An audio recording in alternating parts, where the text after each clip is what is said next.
사랑하는 성도 여러분, 우리가 이 땅의 삶을 살아가면서 참 신기하고 놀라운 일들을 많이 보게 됩니다. 우리가 해석할 수 없는 참 신비한 일들을 많이 경험하게 되고 특별한 일들이 우리 앞에 많이 놓이죠. 또 그 일을 굉장히 적극적으로 행하는 사람들의 모습을 보게 됩니다. 여러분, 우리 그리스도인의 삶이 바로 또 그러한 삶일 수도 있습니다. 세상 사람들의 눈에 비춰진 우리 그리스도인의 삶은 조금은 신기하기도 하고 특별해 보일 수 있다라는 것입니다. 고린도후서 5장 8절에서 10절 말씀에 보면요, 우리는 속이는 자 같으나 참되고 무명한 자 같으나 유명한 자요, 죽은 자 같으나 보라 우리가 살아있고 징계를 받는 자 같으나 죽임을 당하지 아니하고 근심하는 자 같으나 항상 기뻐하고 가난한 자 같으나 많은 사람을 부요하게 하고 아무것도 없는 자 같으나 모든 것을 가진 자로다.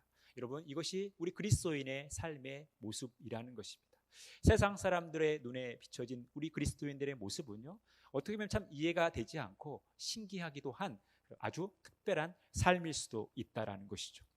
그 중에 가장 대표적인 인물이 사도 바울입니다. 사도 바울은 참 특별한 삶을 살았습니다. 남이 가지 않는 길을 갔습니다.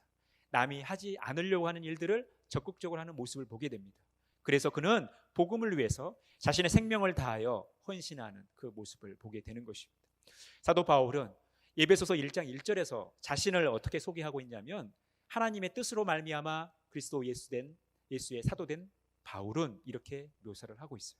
그리고 오늘 3장 1절에서 사도 바울은 자신을 이렇게 소개하고 있죠. 1절 말씀, 이러므로 그리스도 예수의 일로 너희 이방인을 위하여 갇힌 자 된 나 바울이 말하거니와.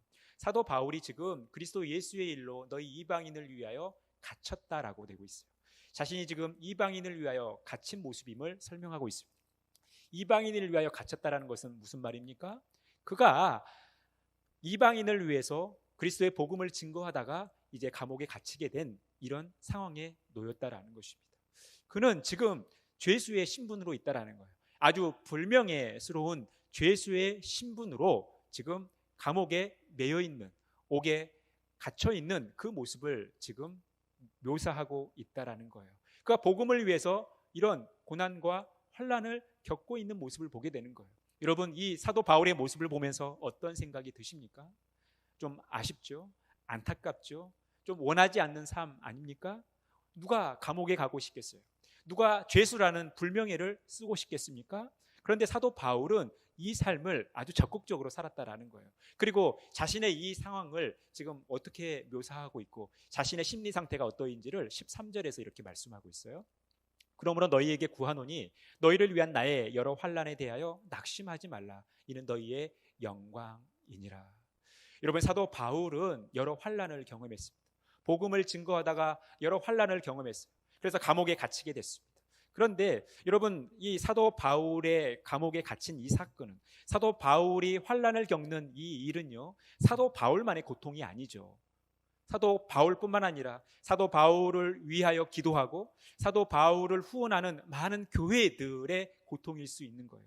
그 성도들이 이 사도 바울이 갇힌 사건으로 인하여 굉장히 정신적으로 패닉 상태에 올 수 있는 거예요. 정신적인 지주라고 할 수 있는, 복음을 위해서 헌신하고 있는 이 사도 바울이 감옥에 갇혔다라는 사실은요, 그들로 하여금 굉장히 근심에 빠지게 하고 염려하게 되고 걱정하게 하고 좌절하게 할 수 있는 일이에요. 그런데 사도 바울은 도리어 이 자신이 겪고 있는 환난으로 인해서 우리가 염려하지 말고 낙심하지 말 것을 이야기해요. 왜냐하면 이것이 그리스도의 뜻하신 바고 또 교회의 영광이라는 거예요. 바로 성도의 영광이라는 것입니다.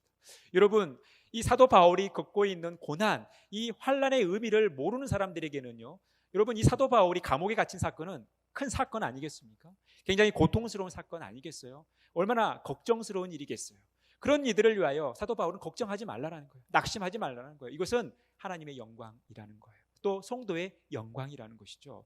그렇다면 어떻게 사도 바울이 이러한 삶, 정말 누구나 쉽게 받아들이고 누구나 쉽게 가려고 했던 그런 삶이 아닌 다른 길을 가고 있냐라는 거예요. 그 비결이 어디에 있습니까? 바로 2절 말씀, 너희를 위하여 내게 주신 하나님의 그 은혜의 경륜을 따라 너희가 들었을 터이라. 에베소 교회를 위하여, 에베소 교회 성도들을 위하여 하나님께서 사도 바울에게 은혜를 주셨다라는 거예요.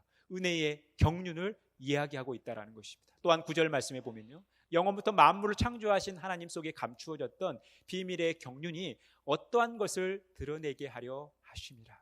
즉 사도 바울이 지금 이런 삶을 살 수 있는 것, 고통 속에서도 이것을 즐겨하고 이걸 기뻐하며 오히려 걱정하고 있는 성도들을 위로하고 격려하면서 이러한 삶을 살 수 있었던 이유가 어디에 있다라는 거예요? 바로 하나님의 구원의 경륜에 있었다라는 것입니다. 그 구원의 경륜을 알았기 때문에 이 고통이 영광스러운 일임을, 예수 그리스도의 십자가가 처음에는 수치로 보여질 수 있지만 이것을 하나님께서 영광스럽게 하셨던 것처럼 사도 바울이 지금 환난을 겪고 있지만, 고통 가운데 있지만, 이것은 하나님과 온 성도의 영광임을 피력하고 있다라는 거예요. 근데 그 이유는, 그렇게 살 수 있었던 것은 뭐냐면 하나님의 경륜이라는 거예요. 여러분, 경륜이라는 말이 무슨 말입니까? 어떠한 포부를 가지고 그것을 조직적으로 계획하고 이루어가는 일을 경륜이라고 해요. 이것을 경영이라고도 말을 합니다. 그러면 하나님의 경륜이라는 게 무엇일까요? 이 하나님의 경륜이라는 것은 하나님의 구원과 관련된 거예요. 그래서 하나님의 경륜을 이야기할 때는 하나님의 구원과 관련해서 이야기를 하는데, 하나님이 인간 구원이라는 이 큰 포부, 이 계획을 가지고 조직적으로 더 계획하고 이루어 가시는 것, 이게 하나님의 경륜이라는 거예요. 이 하나님의 경륜 때문에 지금 사도 바울이 이와 같은 삶을 산다라는 것입니다. 그런데 여러분, 우리가 오늘 살핀 2절과 9절 말씀에 보면 경륜 앞에 어떤 수식어가 붙어요. 어떤 수식어가 붙습니까? 은혜라는 수식어, 또 비밀이라는 수식어예요. 이 하나님의 경륜이라는 것이, 하나님의 구원의 경륜이라는 것이 굉장히 은혜스럽다라는 것이죠. 그리고 굉장히 비밀스럽다라는 거예요. 하나님의 경륜의 특징은 바로 은혜스럽다는 것과 비밀스럽다라는 특징을 가지고 있다라는 거예요. 그러면 왜 하나님의 경륜이 은혜스럽고 비밀스러운가? 이 경륜의 내용을 살펴보면 그 의미를 알 수 있다라는 거예요. 첫 번째 경륜의 내용, 하나님의 경륜의 내용이 무엇이냐면 6절 말씀입니다. 이는 이방인들이 복음으로 말미암아 그리스도 예수 안에서 함께 상속자가 되고 함께 지체가 되고 함께 약속에 참여하는 자가 됨이라. 여러분, 이방인들이 복음으로 말미암아 예수 그리스도 안에서 상속자가 된다는 것, 함께 지체가 된다는 것, 약속에 참여하는 자가 된다는 것, 여러분, 이것이 무엇을 의미합니까? 바로 하나님의 구원에 이방인들이 참여하게 된다는 거예요. 하나님께서 이방인들을 구원하시게 됐다는 거예요. 여러분, 이것이 얼마나 놀라운 일입니까? 여러분, 이스라엘의 생각 속에서는, 이스라엘 백성들의 생각 속에서는, 또 이방인의 모습 속에서는 이 하나님의 구원 계획이 그들 안에 포함되지 않은 것처럼 알고 있는 거예요. 오늘 5절에서 말씀하는 것처럼 하나님은 사실 이미 구약 시대 때부터 온 인류를 위한 이 구원의 포부가 있으셨어요. 그런데 사도들과 선지자들을 향하여 성령으로 나타내신 것과는 다르게 다른 세대에는, 구약의 백성들에게는 이 하나님의 포부를 밝히지 않았다라는 거예요. 그러니까 이것은 굉장히 비밀스러운 일인데 이건 굉장히 놀라운 일이에요. 여러분, 이방인들이 바로 이런 절망 가운데 있었지만 하나님의 구원을 이룬 거 아닙니까? 여러분, 에베소 2장 11절부터 13절 말씀에 보면 이방인의 처지가 전에 어떠했는지를 보여주고 있어요. 그러므로 생각하라. 너희는 그때의 육체로는 이방인이요 손으로 육체 행한 할례를 받은 무리라 칭하는 자들로부터 할례를 받지 않은 무리라 칭함을 받는 자들이라. 그때 너희는 그리스도 밖에 있었고 이스라엘 나라 밖의 사람이라. 약속의 언약들에 대하여는 외인이요 세상에서 소망이 없고 하나님도 없는 자이더니 이제는 전에 멀리 있던 너희가 그리스도 예수 안에서 그리스도의 피로 가까워졌느니라. 여러분, 절망 속에 있었던, 하나님의 구원과는 전혀 상관없이 보였던 이방인들이 예수 그리스도를 통하여, 예수 그리스도의 피로 인하여 예수 그리스도 안에서 구원함을 얻은 게예요. 하나님께 가까이 나아가는 이 은혜를 누린 것입니다. 여러분, 이것이 얼마나 큰 사건이냐는 거예요. 이방인의 이 구원은 많은 사람들의 관점에서는, 특히 이스라엘 백성들의 관점에서는 전혀 상상할 수 없는 일들 아닙니까? 그들은 특권의식 속에서 자신의 민족이 하나님의 선민이라는 이 특권의식 속에서 이방인들에게는 그 근처도 갖지 않고 식사도 같이 안 열고 그들을 비난하며 업신여겼던 것이 바로 유대인의 모습들 아닙니까? 그런데 하나님의 구원이 이방인에게 미쳤다라는 거예요. 이방인들이 그리스도의 복음을 통하여, 예수 그리스도의 복음을 통하여 하나님께 나아가는 구원을 얻게 되는 이 길이 열렸다라는 것입니다. 여러분, 이게 얼마나 큰 일이냐면, 처음 초대교회가 세워지고 초대교회의 구성원이 이제 유대인을 중심으로 형성이 됐을 때 교회 안에, 특히 예루살렘 교회 안에 어떤 논쟁이 있었냐면, 우리가 예수 그리스도만 믿어서 온전한 구원을 이루냐라는 거예요. 우리가 할례를 받아야 되는 거 아니냐라는 거예요. 또 우리가 율법을 지켜야 되는 거 아니냐라는 거예요. 그리고 과연 이방인들에게 복음을 전할 수 있냐라는 거예요. 이방인들이 성령을 받을 수 있냐라는 거예요. 이런 논쟁 속에 있었던 거예요. 그러니까 이것은 굉장히, 이 문제는, 이 이방인의 구원 문제는 초대교회에 굉장히 컸던 이슈였어요. 그런데 이제 사도 베드로가 이 일을 정리하죠. 정리해서 초대교회의 온전한 구원론, 예수 그리스도 외에는 다른 이름을 우리에게 주신 일이 없었다라는 사실, 그래서 우리는 예수 그리스도만을 통해서 그분의 이름만으로 구원을 얻는다는 사실, 이것을 정리해 주는 거예요. 그래서 이방인들이 다른 어떤 것이 아닌 예수 그리스도의 피로, 예수 그리스도의 이름으로 구원을 얻게 되는 이 길이 열렸다라는 거예요. 이것은 얼마나 놀라운 일이자 은혜이자 비밀스러운 일입니까? 이것이 하나님의 경륜의 내용이라는 거예요. 두 번째 7절 말씀, 이 복음을 위하여 그의 능력이 역사하시는 대로 내게 주신 하나님의 은혜의 선물을 따라 내가 일꾼이 되었노라. 여러분, 이 복음을 위하는 게 뭡니까? 이 복음, 이방인들에게 전해지는 이방인들의 구원을 위한 이 예수 그리스도의 복음을 위하여 그 일을 증거하는 일로 인하여 하나님께서 역사하셨는데, 하나님의 은혜의 선물을 따라 내가, 여기서 말하는 내가 누굽니까? 사도 바울이죠. 사도 바울이 일꾼이 되었다라는 거예요. 하나님이 구원하시는 이 일들을 위해, 이 복음 사역을 위해 사도 바울이 일꾼이 됐다라는 거예요. 골로새서 1장 23절에 보면, 만일 너희가 믿음에 거하고 터 위에 굳게 서서 너희 들은 바 복음의 소망에서 흔들리지 아니하면 그리하리라. 이 복음은 천하 만민에게 전파된 바요, 나 바울은 이 복음의 일꾼이 되었노라. 복음이라는 것은 천하 만민에게 전파되어야 하는 것이죠. 이 천하 만민에게 복음이 증거되어지기 위해 하나님은 사도 바울을 복음의 일꾼으로 삼으신 거예요. 여러분, 사도 바울이 어떤 인물입니까? 사도 바울이 처음부터 예수님을 믿었던 인물이에요.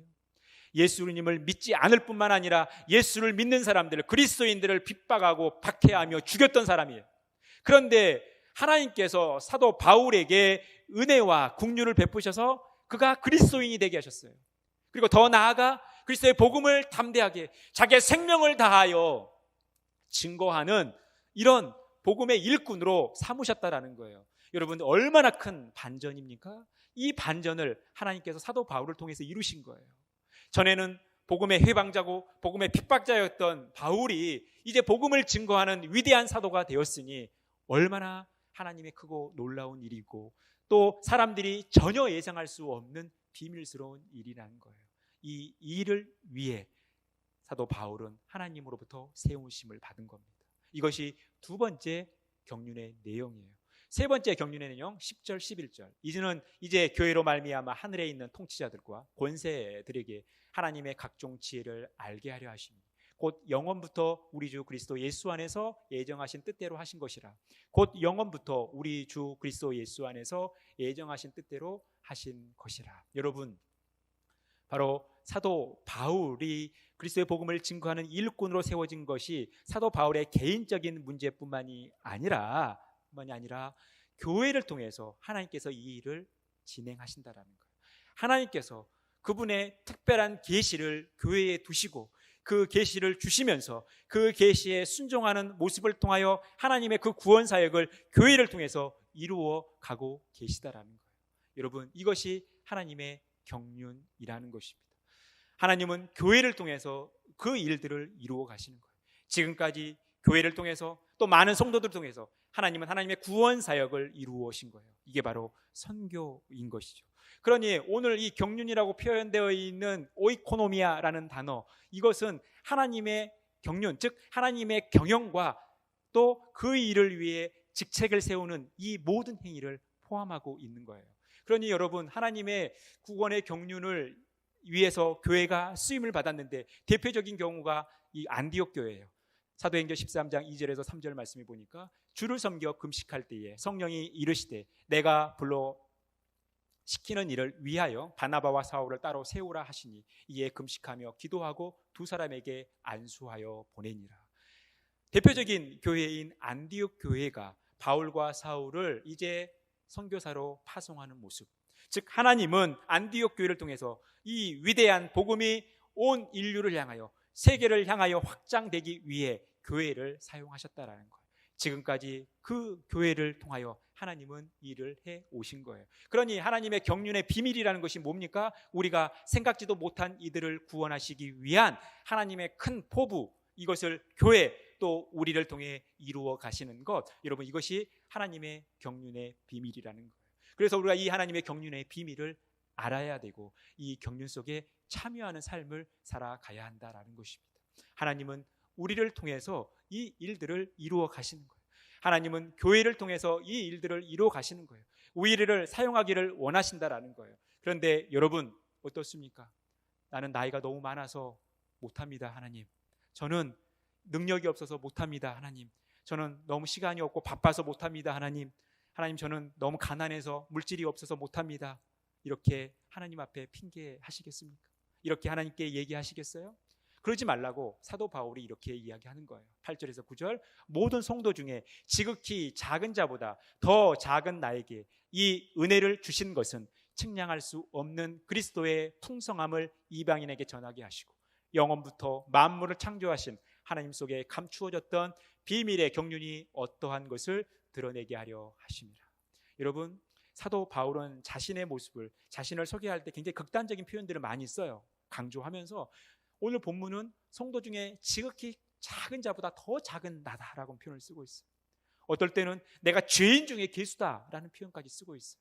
여러분, 성도 중에 지극히 작은 자 중에 작은 자인 사도 바울에게 하나님의 은혜가 임하니까, 하나님의 능력이 임하니까 우리가 감히 할 수 없는 그 위대한 사역을 감당할 수 있다는 것입니다. 그러니 우리가 하나님 앞에 핑계할 수 없는 거예요. 여러분, 우리가 비록 이제 몸이 노쇠하고 힘이 없어도, 내가 좀 시간이 없어 바빠도, 나에게 물질이 없어도, 내가 시간이 없어도 하나님께서 우리에게 은혜를 주시면 우리 각자의 처해진 상황 속에서 하나님의 방식대로 하나님의 일을 우리를 통해서 이루어 가신다는 사실을 절대 잊어서는 안 된다는 거예요. 그래서 우리는 늘 하나님께서 함께 하시는 이 일들에 동참하는, 그것을 기쁨으로 참여하는 삶을 살아가야 한다는 거예요.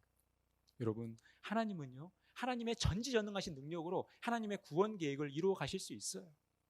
그런데 하나님께서 부족하고 연약한 우리들을 사용하셔서 그 일을 함께 참여함으로 영광스러움에 나아가는 거 아닙니까? 그런데 이 일은 사실은 불편하고 힘든 일일 수도 있어요. 사도 바울이 지금 겪고 있는 이 고난은요, 굉장히 어려운 고난이에요.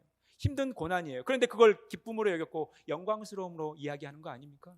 골로새서 3장 14절의 같은 경우는요, 사도 바울이 내가 교회를 위하여 나의 고난을 더 채워간다, 내가 교회의 영광을 위하여, 성도의 영광을 위하여, 복음을 위하여 더 많은 고난에 직면하여 나가겠다라는 표현까지 쓰는 거예요.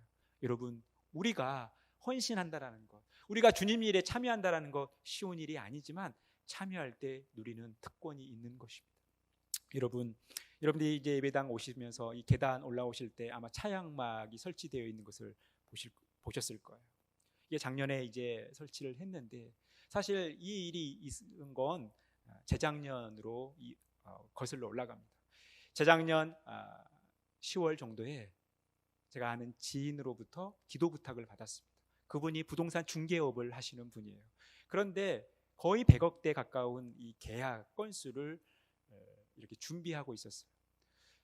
계약 가능성이 있지만 그래도 늘 변수가 있기 때문에 마음이 조마조마하면서 저에게 기도 부탁을 하고 함께 기도했습니다. 3개월이라는 시간 동안 함께 기도하다가 이 건수가 해결이 된 거예요. 그래서 그 계약의 수수료를 본교회에 11조로 하나님께 드리고 이제 감사헌금을 우리 교회에 보내오셨어요. 이 감사 헌금이 좀 더 의미 있기 위해서는 목적 헌금으로 좀 쓰여졌으면 좋겠다 해서, 그러면 우리 교회에 좀 필요한 부분이 어떤 부분일까를 하나님께 기도하는 가운데, 하나님께서 우리 권사님들이나 우리 장로님들 비가 오는 날이면 한 손은 지팡이 짚고 한 손은 우산 짚고 올라오는 그 모습을 볼 때 제 마음이 너무나 아팠습니다.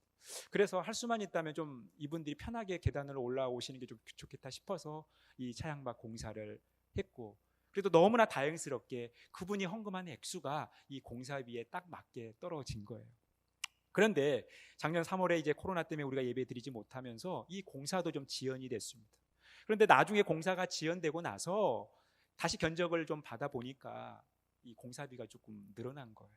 그래서 얼마나 부담이 되겠어요. 장로님들은 우리 교회 재정에서 그냥 보태서 합시다 라고 말씀을 하시지만, 제 마음 가운데 하나님께서 주신 감동은 무엇이냐면 네가 해라 라는 거예요. 네가 해라. 그래서 제가 하나님께 물었습니다. 하나님, 제가 무슨 돈이 있다고 합니까?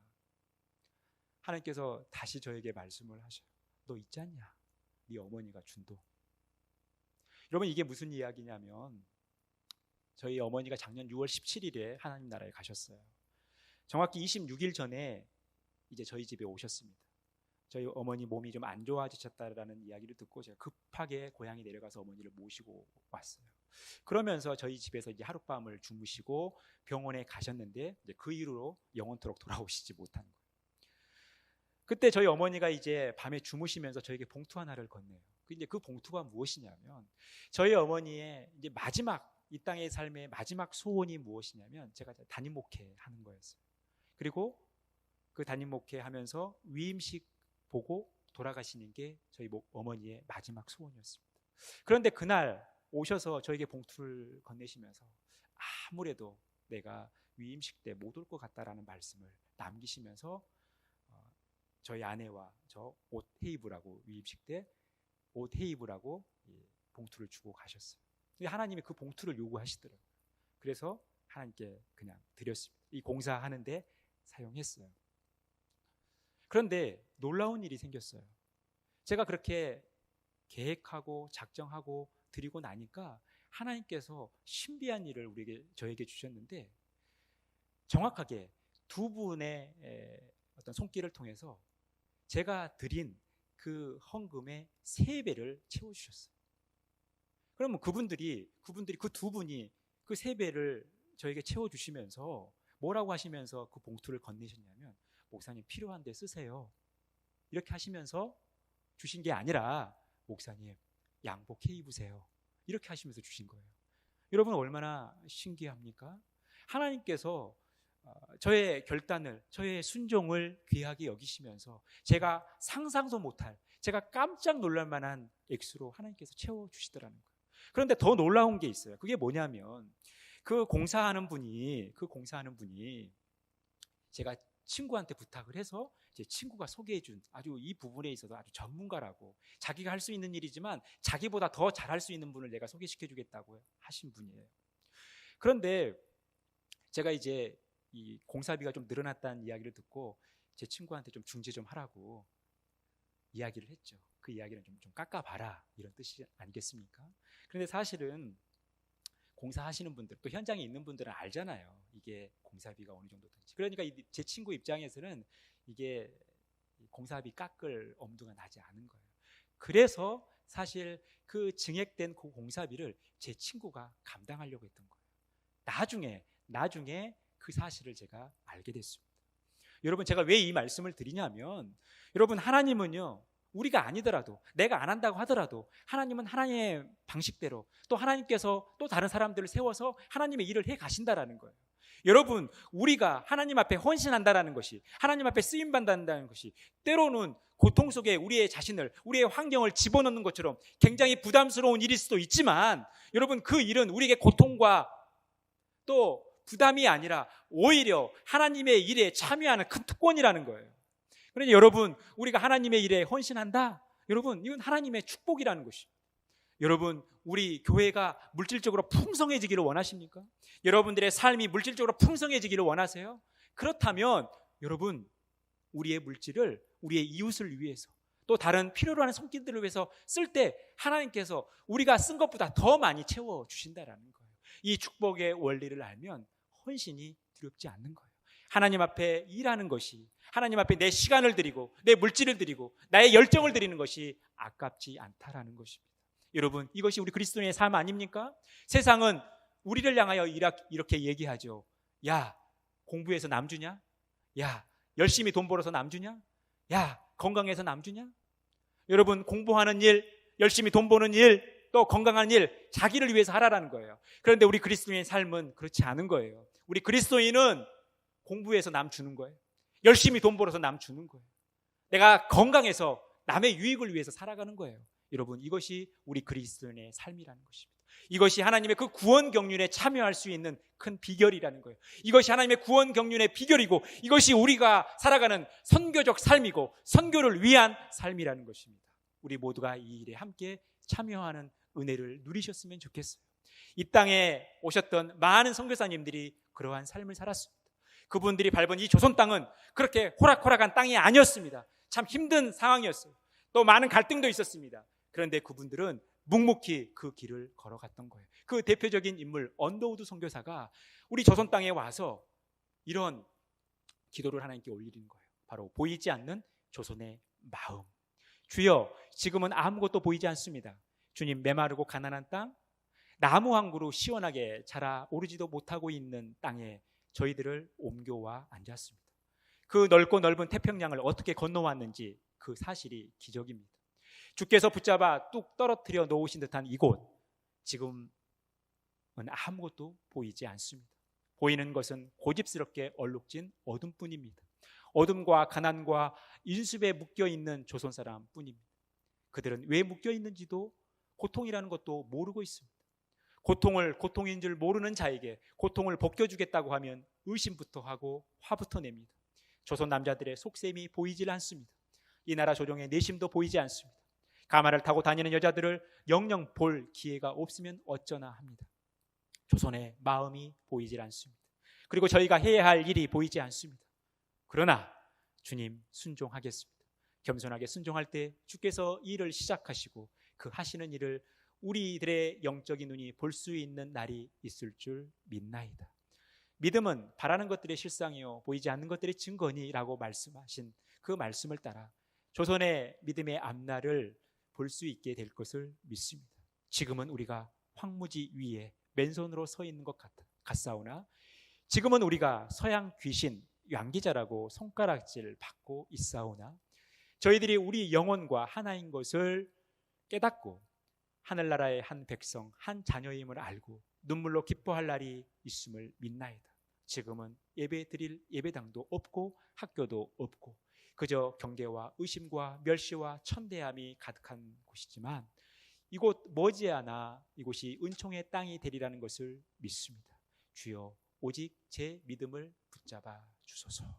여러분, 130여 년 전 언더우드 선교사가, 우리나라 최초의 선교사인 언더우드 선교사가 이 조선 땅을 바라보면서 쓴 시예요.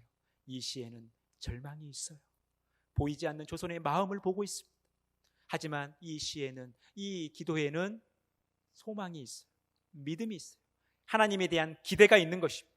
그래서 이 언더우드 선교사의 믿음대로, 이 언더우드 선교사의 기도대로 이 내용은 현실이 됐어요. 그래서 이 땅 가운데, 이 조선 땅에 복음이 전해지고 복음이 뿌리 내려지고 교회가 세워지고 또 이 선교사님들의 수고와 헌신을 통해서 이 조선은 기독교뿐만 아니라 사회적으로, 문화적으로, 정치적으로, 경제적으로 엄청난 놀라운 성장을 이루며 지금의 대한민국이 된 거예요. 세계가에서 부러워하는, 지금 이 코로나 시대를 겪으면서 우리나라가 정말 이제 선진국이 된 거예요. 세계가 놀라워하는, 모든 세계 사람들이 살고 싶어하는 정말 그런 행복한 나라가 되었습니다.